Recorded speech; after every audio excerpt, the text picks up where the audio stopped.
Halo, Assalamualaikum warahmatullahi wabarakatuh.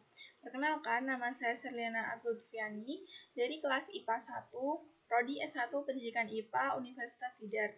Pada video ini, saya akan menjelaskan mengenai susunan LKPD berbasis inquiry pada materi pengukuran satuan baku dan satuan tidak baku. Sebelumnya, saya akan menjelaskan terlebih dahulu mengenai apa sih inquiry itu.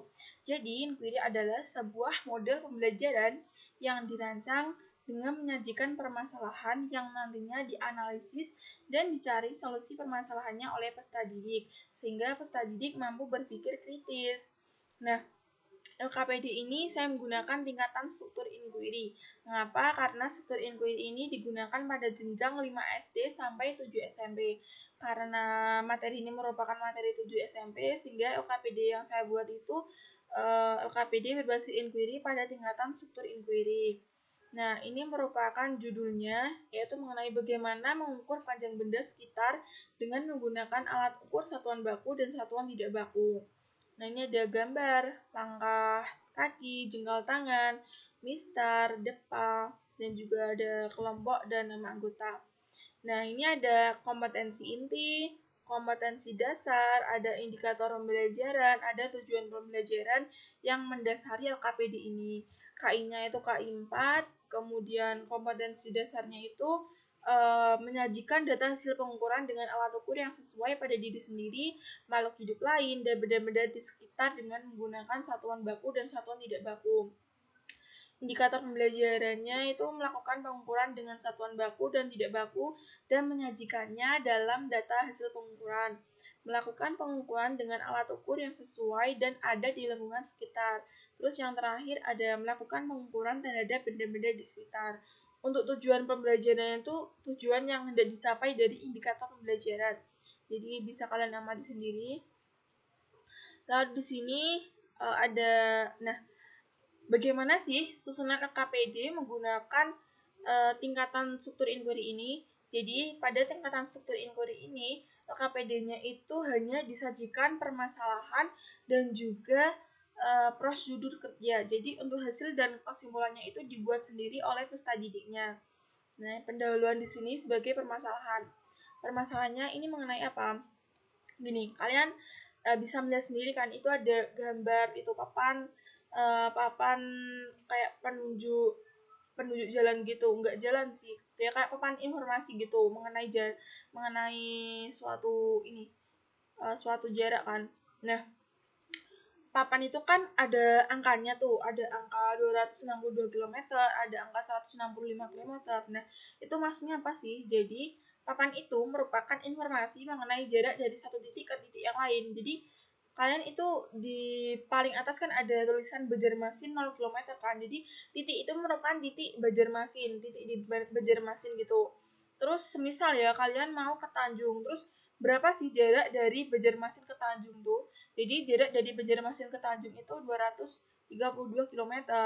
Nah, kalian pernah mikir gak sih, kok bisa ya? Bisa menentukan jaraknya. Bagaimana gitu cara mengukur jarak-jarak tersebut? Nah, jadi jarak tersebut itu diukur dengan menggunakan alat ukur yang namanya meteran. Nah, meterannya itu yaitu meteran dorong. Terus kenapa harus meteran dorong gitu? Kenapa enggak langkah kaki? Kenapa enggak depa? Kenapa enggak jengkal tangan tadi? Kenapa enggak mistar? Kenapa harus meteran dorong? Nah, kalian mesti mikir kan kenapa harus itu gitu loh. Nah, mengapa juga gini nih. Apakah nantinya itu hasilnya akan berbeda? Jadi hasil jaraknya itu apakah akan berbeda jika kita menggunakan alat-alat yang tadi? Apakah atau mungkin tetap sama gitu. Nah, jadi semisal hasilnya itu berbeda, maka hasil pengukuran dengan benda-benda lain gimana gitu. Nah, untuk memecahkan solusi permasalahan ini, jadi peserta didik diminta untuk mengikuti prosedur kerja yang telah saya sediakan dalam LKPD ini. Nah, di sini pertama ada pengambilan data terlebih dahulu. Pengambilan datanya itu berupa apa? Yang pertama ada alat dan bahan, ada prosedur kerja, dan ada data pengamatan. Alat bahannya berupa apa? Ada misal atau penggaris, ada jengkal tangan, langkah kaki, meteran, meja, ruang kelas, benda sekitar, dan alat tulis.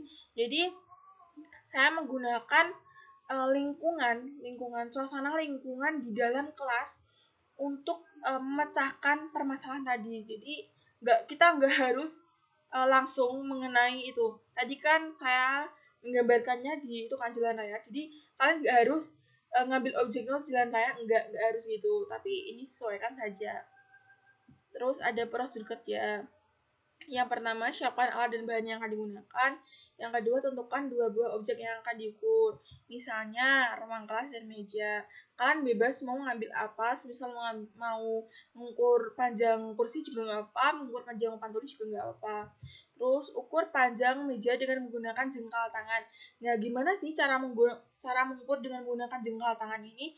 Cara mengukurnya itu gini, pembahasannya itu dari jarak dari ujung jari kelingking ini sampai ujung ibu jari ini itu merupakan 1 jengkal ya ukurannya. Terus kemudian ukur lagi dengan menggunakan penggaris. Jadi untuk mengukur satu objek itu digunakan 2 alat ukur karena kita kan untuk mengetahui tadi alat ukur menggunakan satuan baku dan satuan tidak baku kan. Terus yang ke objek kedua itu ada panjang kelas, sama langkahnya juga sama, mengukur panjang kelas dengan menggunakan langkah kaki, terus menggunakan meteran. Terus yang ketujuh, catat dan tulis hasil pengukuran ke dalam tabel data pengamatan. Nah, tabel pengamatannya itu berupa apa? Tabel pengamatannya berupa ini.